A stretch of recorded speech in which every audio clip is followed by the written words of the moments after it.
BJP പ്രതിനിധി നന്ദുവിലേക്കാണ്. നന്ദു, ഇപ്പോൾ വളരെ കൃത്യമായി വീണ വിജയന്റെ ഇടപാടുകൾ പരിശോധിച്ചപ്പോൾ അത് പിണറായി വിജയനിലേക്ക് എത്തിയിട്ടുണ്ട്. ആ രീതിയിലാണ് ED അന്വേഷണം മുന്നോട്ട് പോകുന്നത് എന്ന് മനസ്സിലാകുന്നു. മാത്രവുമല്ല, ഈ വിഷയവുമായി ബന്ധപ്പെട്ട് ഫെമ ഉൾപ്പെടെ ഉള്ള നടപടികളുമായി ED മുന്നോട്ട് പോകുമെന്നും അറിയുന്നുണ്ട്.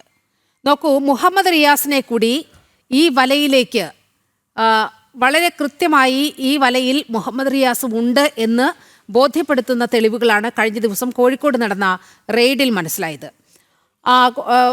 മുഹമ്മദ് റിയാസിൻ്റെ സുഹൃത്തുക്കളുമായി വീണ വിജയൻ നടത്തിയ സാമ്പത്തിക ഇടപാടുകളുടെ വിവരങ്ങൾ അന്ന് നടന്ന റെയ്ഡിനിടെ ആ മൊഴിയെടുപ്പിനോടൊക്കെ അന്ന് ED പിടിച്ചെടുത്തതാണ്. അതുമായി ബന്ധപ്പെട്ട് വലിയ ദുരൂഹതകൾ നിലനിൽക്കുകയാണ്. ഈ തെരഞ്ഞെടുപ്പ് ഫണ്ട് നൽകിയതുൾപ്പെടെ സൊലൈസ് എന്ന് പറയുന്ന ഒരു സ്ഥാപനത്തിലേക്കും ഈ പണമൊക്കെ പോയിട്ടുണ്ട്. അത് മുഹമ്മദ് റിയാസിൻ്റെ തെരഞ്ഞെടുപ്പ് പ്രവർത്തനങ്ങൾക്കായി ചുമതല വഹിച്ചിരുന്ന ആ ഒരു പരസ്യ കമ്പനിയാണ് സൊലൈസ് എന്ന് പറയുന്നത്. അതിന് നേതൃത്വം നൽകുന്നത് മുഹമ്മദ് റിയാസിൻ്റെ അടുത്ത സുഹൃത്തുക്കളാണ്. ഈ അടുത്ത സുഹൃത്തുക്കളുമായി നടത്തിയ അന്വേഷണത്തിലും ഈ ഹവാല ഉൾപ്പെടെയുള്ള വിവരങ്ങളുടെ കൃത്യമായ വിവരങ്ങൾ EDക്ക് ലഭിച്ചിട്ടുണ്ട് എന്നാണ് മനസ്സിലാകുന്നത്. അപ്പോൾ CPMനെ കാത്തിരിക്കുന്നത് വലിയൊരു ദുരന്തമാണ് എന്നുള്ള കാര്യത്തിൽ ഒരു തർക്കവുമില്ല. ഇപ്പോൾ രാഷ്ട്രീയ വിശദീകരണ യോഗം വിളിച്ചു ചേർത്തിരിക്കുകയാണ് കോഴിക്കോട്. നാളെയാണ് ആ ഒരു രാഷ്ട്രീയ വിശദീകരണ യോഗം നടക്കാൻ പോകുന്നത്. എങ്ങനെയാണ് ഇവർ അണികളെ ബോധ്യപ്പെടുത്താൻ പോകുന്നത്? മകൾ അച്ഛന് വേണ്ടി വാങ്ങിയ പണം, അത് മരുമകൻ പങ്കിട്ടെടുക്കുന്ന അവസ്ഥ, ഇതൊക്കെ കൂടി എങ്ങനെ ഇവർ അണികളെ ബോധ്യപ്പെടുത്തും?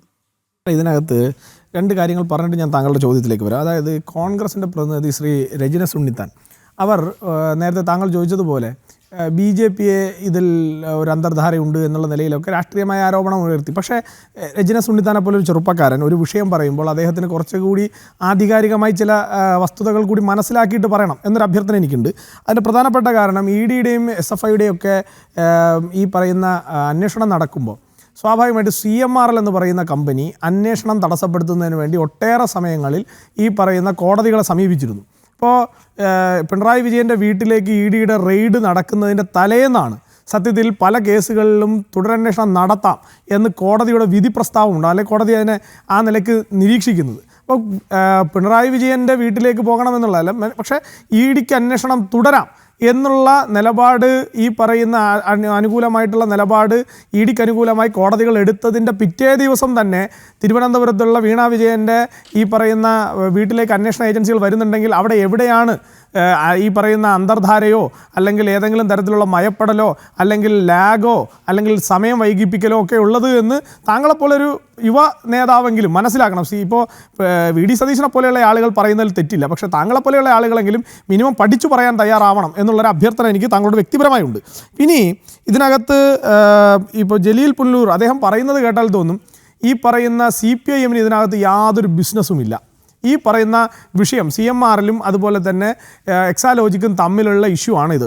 ഈ ഏത് സേവനമാണ് കൊടുത്തതെന്ന് ചോദിച്ചാൽ പറയും അത് രണ്ട് കമ്പനികൾ തമ്മിലുള്ള ആഭ്യന്തര വിഷയമാണ്.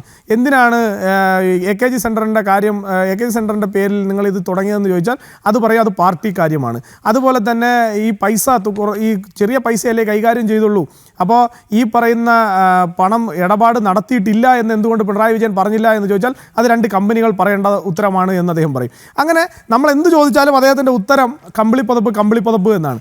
ഞാൻ അദ്ദേഹത്തിനോട് ചോദിക്കുന്നു, ഇപ്പോൾ ഈ പറയുന്ന പിണറായി വിജയനും അതുപോലെ പിണറായി വിജയൻ അപ്പോൾ ഇന്ന് പത്രസമ്മേളനം നടത്തി, രണ്ട് കമ്പനികൾ തമ്മിലുള്ള ഇഷ്യൂ ആണെങ്കിൽ പിണറായി വിജയൻ കേരളത്തിൻ്റെ പ്രതിപക്ഷ നേതാവ് മുൻ മുഖ്യമന്ത്രി ഇന്ന് പത്രസമ്മേളനം നടത്തിയത് ഏത് കമ്പനിയുടെ വക്താവായിട്ടാണ്? സ്വന്തം മകൾക്ക് വേണ്ടിയിട്ടാണെങ്കിൽ സ്വാഭാവികമായും അത് എക്സാലോജിക്കിൻ്റെ വക്താവായതുകൊണ്ടായിരിക്കണം അദ്ദേഹം ഇത്തരത്തിലുള്ള പത്രസമ്മേളനം നടത്തിയത്. അങ്ങനെയാണെങ്കിൽ പോലും അദ്ദേഹം പത്രസമ്മേളനം നടത്തുമ്പോൾ സ്വാഭാവികമായും നമുക്കെതിരെ എൻ്റെ കുടുംബത്തിനെതിരെ ഒരു ആരോപണം ഉണ്ടായി. ഞാൻ ആ ആരോപണത്തിൽ പത്രസമ്മേളനം നടത്തുമ്പോൾ എൻ്റെ കുടുംബത്തിനെതിരെ ഈ നാട്ടിലെ ആളുകൾ കൈ ചൂണ്ടി ചോദിച്ച ചില ചോദ്യങ്ങളുണ്ട്. അതിൽ ആദ്യത്തെ ചോദ്യമാണ് എന്ത് സേവനമാണ് എക്സാലോജിക് നടത്തിയത്? അപ്പോൾ അദ്ദേഹം പറയുകയാണ് എൻ്റെ മകളായതുകൊണ്ടാണ് വേട്ടയാടൽ നടത്തുന്നത് എന്ന് അദ്ദേഹം പറയുമ്പോൾ പത്രസമ്മേളനത്തിൽ, അതുപോലെ തന്നെ എൻ്റെ ഈ കൈ ഉയർത്തിപ്പിടിച്ചിട്ട് എൻ്റെ എൻ്റെ ഈ കൈകൾ ശുദ്ധമാണെന്ന് അദ്ദേഹം പറയുന്നതിലും എത്രയോ ജെനുവിനിറ്റി ഉണ്ടായേനെ. അദ്ദേഹം പറയാണ് എൻ്റെ മകൾ വീണയുടെ എക്സാലോജി കമ്പനി CMRL 1, 2, 3, 4 ഇങ്ങനെ ഇത്ര സേവനങ്ങൾ കൊടുത്തതിൻ്റെ പേരിലാണ് എൻ്റെ മകൾ പണം കൈപ്പറ്റിയിരിക്കുന്നത്. എൻ്റെ മകൾ ഒരു ചെറുപ്പക്കാരി ആയതുകൊണ്ട് പണം സമ്പാദിച്ചുകൂടെ, എൻ്റെ മകൾക്ക് ഒരു നല്ല ബിസിനസ് നടത്തിക്കൂടെ എന്ന് ചോദിക്കുന്നതിനേക്കാൾ എത്രയോ മടങ്ങ് കേരളത്തിലെ ജനങ്ങൾ താങ്കൾ ഇപ്പോൾ പറഞ്ഞ പിണറായി വിജയൻ അംഗീകരിക്കുമായിരുന്നു. എൻ്റെ മകൾ ഈ കച്ചവടം നടത്തിയതിൽ 1 രൂപയുടെ അഴിമതി നടത്തിയിട്ടില്ല, എൻ്റെ മകൾ ഈ പറയുന്ന തുക കൈമാറിയതായി ഒരു തെളിവുമില്ല. പക്ഷേ ED ഇത്തരത്തിലുള്ള വാർത്താ സമ്മേളനം വാർത്താക്കുറിപ്പ് വ്യാജമായിട്ടാണ് ഇറക്കിയിരിക്കുന്നത്. അതുകൊണ്ട് ഞാനും എൻ്റെ മകളും അല്ലെങ്കിൽ എൻ്റെ മകൾ വ്യക്തിപരമായി ഈ വിഷയത്തെ നിയമപരമായി നേരിടും. എന്തുകൊണ്ട് പിണറായി വിജയൻ അങ്ങനെ പറയാൻ സാധിക്കുന്നില്ല? മനോരമയ്ക്കെതിരെ അദ്ദേഹം ഒട്ടേറെ വിഷയങ്ങൾ പറയുന്നു. മനോരമയ്ക്കെതിരെ അദ്ദേഹം കൃത്യമായി പറയുന്നു, മനോരമ ഫാബ്രിക് ഒരു തെളിവിൻ്റെയും അടിസ്ഥാനത്തിലല്ല ഇത്തരത്തിൽ വാർത്തകൾ പടച്ചുവിടുന്നതെന്ന് പറയുന്നു. അങ്ങനെയാണെങ്കിൽ അദ്ദേഹം ഏറ്റവും പ്രധാനമായി പറയുന്നത് അവരെ വിരട്ടുന്നതിനോ അവരോട് കയർക്കുന്നതിനോ പകരം ആ ഒറ്റ വാക്കിൽ പറയാലോ, ഞങ്ങൾ നിയമപരമായി മനോരമയെ കൊണ്ട് ഇതിനകത്ത് മാപ്പ് പറയിക്കും എന്ന് പറഞ്ഞാൽ തീരാവുന്ന പ്രശ്നമല്ലേ ഉള്ളൂ. എന്തുകൊണ്ടാണ് 2 വാക്കിൽ പറയാമായിരുന്ന പല ഉത്തരങ്ങളും ഇത്തരത്തിലൊരു രാഷ്ട്രീയ പ്രസംഗം നടത്തി രാഷ്ട്രീയ നിലപാടെടുത്ത് രാഷ്ട്രീയ പാപ്പരത്വത്തിൻ്റെ വക്താവായി ഈ പറയുന്ന പിണറായി വിജയൻ മാറിയത് എന്നറിയാൻ കേരളത്തിൻ്റെ പൊതുസമൂഹത്തിന് താല്പര്യമുണ്ട്. ഇനി താങ്കൾ ഒരു കാര്യം കൂടി താങ്കൾ അവസരത്തിൽ പറയണം. പിണറായി വിജയൻ ഇന്ന് വന്നിരുന്ന് ന്യായീകരിച്ചത് എക്സാലോജിക്കിനെയാണോ അതോ ഈ പറയുന്ന CMRL ആണോ എന്നറിയാൻ ഞങ്ങൾക്ക് താല്പര്യമുണ്ട്. ഇനി രണ്ടാമത്തെ കാര്യം, ഈ പറയുന്ന ഈ 2 കമ്പനികൾ തമ്മിലുള്ള ഇഷ്യൂ ആണ്. ഈ പറയുന്ന വീണ വിജയനും അതുപോലെ തന്നെ CMRL തമ്മിലുള്ള ഇഷ്യൂ ആണെങ്കിൽ എന്തിനാണെന്ന് പാളയത്തെ ഏരിയ സെക്രട്ടറി അടക്കം DYFIയുടെ ജില്ലാ പ്രസിഡന്റ് അടക്കം SFIയുടെ സംസ്ഥാന നേതാക്കന്മാർ അടക്കമുള്ള ആളുകളെ ഇപ്പോൾ AKG സെൻറ്ററിൽ നിന്ന് വാടകയ്ക്ക് കൊടുക്കുന്നുണ്ടോ ഈ കമ്പനികൾക്ക് ഗുണ്ടാപ്പണിയെടുക്കാൻ? എനിക്കറിയില്ല. നിങ്ങളുടെ ഈ പറയുന്ന 2 കമ്പനികൾ തമ്മിലുള്ള തർക്കത്തിനിടയിൽ ED അന്വേഷിക്കാൻ വരുമ്പോൾ എന്തിനാണ് പാളയം ഏരിയ സെക്രട്ടറി അവിടെ EDയുടെ ഉദ്യോഗസ്ഥന്മാരെ തല്ലാൻ വേണ്ടി പോകുന്നത്? എന്തിനാണ് ഈ SFIയുടെ ജില്ലാ പ്രസിഡന്റ് അവിടെ ആളുകളെ തല്ലാൻ വേണ്ടി പോകുന്നത്, ED ഉദ്യോഗസ്ഥന്മാരെ തല്ലാൻ വേണ്ടി പോകുന്നത്? DYFIയുടെ ജില്ലാ നേതാക്കന്മാർ എന്തിനാണ് ED ഉദ്യോഗസ്ഥന്മാരെ തല്ലാൻ പോകുന്നത്? അപ്പോൾ AKG സെൻറ്ററിനകത്ത് ഇപ്പോൾ IP ബിനുവിൻ്റെ നേതൃത്വത്തിലുള്ള ഏതെങ്കിലും ഒരു ഗുണ്ടാ സംഘത്തെ വാടകയ്ക്ക് കൊടുക്കുന്ന പണിയുണ്ടോ എന്നറിയാൻ കേരളത്തിൻ്റെ പൊതുസമൂഹത്തിന് താല്പര്യമുണ്ട്. അതുപോലെ തന്നെ CPM മനസ്സിലാക്കേണ്ട ഒരു കാര്യം, രാഷ്ട്രീയമായിട്ട് അദ്ദേഹം വന്നിരുന്ന് ഈ പറയുന്ന വെല്ലുവിളികളൊക്കെ നടത്തുമ്പോഴും എന്തുകൊണ്ടാണ് പൊതുസമൂഹം കഴിഞ്ഞ കുറേയധികം ദിവസങ്ങളായി അല്ലെങ്കിൽ വർഷങ്ങളായി ഈ കേസ് വരുന്ന ദിവസം മുതൽ പൊതുസമൂഹം ചോദിക്കുന്ന ഒരു ചോദ്യത്തിനെയും CPM പിണറായി വിജയനോ അതുപോലെ തന്നെ വീണ വിജയനോ അഡ്രസ്സ് ചെയ്യാത്തതിൻ്റെ കാരണം എന്താണെന്ന് കേരളത്തിൻ്റെ പൊതുസമൂഹത്തിന് അറിയാൻ താല്പര്യമുണ്ട്. അത് CPMൻ്റെ ഒരു വക്താവിനും പറയാൻ സാധിക്കില്ല എന്നുള്ളിടത്താണ് ഈ പറയുന്ന വിഷയത്തിൽ വീണ വിജയനും മുഖ്യമന്ത്രിയും അതുപോലെ തന്നെ മുഹമ്മദ് റിയാസും ഉപ്പ് തിന്നിട്ടുണ്ട്, ഉപ്പ് തിന്നവരെല്ലാം വെള്ളം കുടിക്കും എന്നുള്ള പിണറായി വിജയൻ തത്വം അനുസരിച്ചിട്ടാണെങ്കിൽ പിണറായി വിജയനും വെള്ളം കുടിക്കും, അതുപോലെ വീണ വിജയനും വെള്ളം കുടിക്കും, അതുപോലെ തന്നെ ഈ പറയുന്ന മുഹമ്മദ് റിയാസും വെള്ളം കുടിക്കും. ഇനി ഒരൊറ്റ കാര്യം കൂടി ഞാൻ പറയാം. ഞങ്ങൾ ഈ പറഞ്ഞ വിഷയത്തിൽ നിങ്ങൾ പരിശോധിച്ചോളൂ. ഞങ്ങൾ മുഹമ്മദ് റിയാസിനെ അറസ്റ്റ് ചെയ്യണമെന്നോ മുഹമ്മദ് റിയാസ് ഈ കേസിൽ പ്രതിയാണെന്നോ ഞങ്ങൾ എവിടെയും പറഞ്ഞില്ല. ഞങ്ങൾ പിണറായി വിജയൻ ഈ കേസിൽ പ്രതിയാണെന്നോ പിണറായി വിജയനെ അറസ്റ്റ് ചെയ്യണമെന്നോ ഞങ്ങൾ എവിടെയും പറയുന്നില്ല. വീണ വിജയന് നേരിൽ ഇത്തരത്തിൽ മൊഴികളും അടിസ്ഥാനമായിട്ടുള്ള തെളിവുകളും പുറത്തു വന്നതിന് ശേഷം വീണ വിജയനെ അറസ്റ്റ് ചെയ്യണമെന്നും വീണ വിജയനെതിരെ കൃത്യമായ അന്വേഷണം നടക്കണമെന്നും ഞങ്ങൾ ആഗ്രഹിക്കുന്നുണ്ട്, ഞങ്ങൾ പറയുന്നുണ്ട്.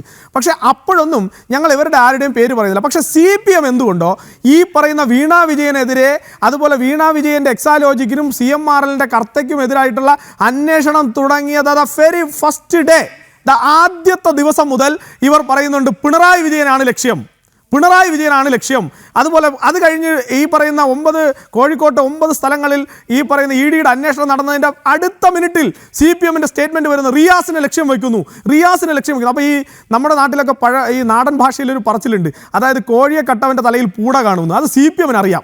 അപ്പോൾ കോഴിയെ കട്ടിട്ടുണ്ട്, കട്ടിട്ടുണ്ടെങ്കിൽ സ്വാഭാവികമായി തലയിൽ കൂടെ ഉണ്ടാകും എന്നുള്ള ഭയം CPMനും അതുപോലെ തന്നെ പിണറായി വിജയനും അതുപോലെ തന്നെ മുഹമ്മദ് റിയാസിനും ഉണ്ടാകും. അങ്ങനെ ഭയം ഉണ്ടാകണം. നരേന്ദ്രമോദി രാജ്യം ഭരിക്കുമ്പോൾ ഒരു അണാ പൈസയുടെ രാജ്യവിരുദ്ധ പ്രവർത്തനം, ഈ രാഷ്ട്രത്തിൻ്റെ നിയമങ്ങൾക്കെതിരായിട്ടുള്ള പ്രവർത്തനം നിങ്ങൾ നടത്തിയിട്ടുണ്ടെങ്കിൽ നിങ്ങൾ കൃത്യമായി ഭയക്കണം. അങ്ങനെ തലയിൽ പൂട ഈ പറയുന്ന പിണറായി വിജയൻ്റെയോ വീണ വിജയൻ്റെയോ അതുപോലെ തന്നെ ഈ പറയുന്ന മുഹമ്മദ് റിയാസിൻ്റെയോ തലയിലുണ്ടെങ്കിൽ ഇരുമ്പഴികൾക്കുള്ളിലേക്ക് നിങ്ങൾ പോകും. കാരണം ഇത് കോൺഗ്രസ് ഭരിക്കുന്ന ഭാരതമല്ല എന്ന് ഞാൻ വളരെ കൃത്യമായ ഉത്തരവാദിത്വത്തോടുകൂടി പറയാൻ ആഗ്രഹിക്കുന്നു.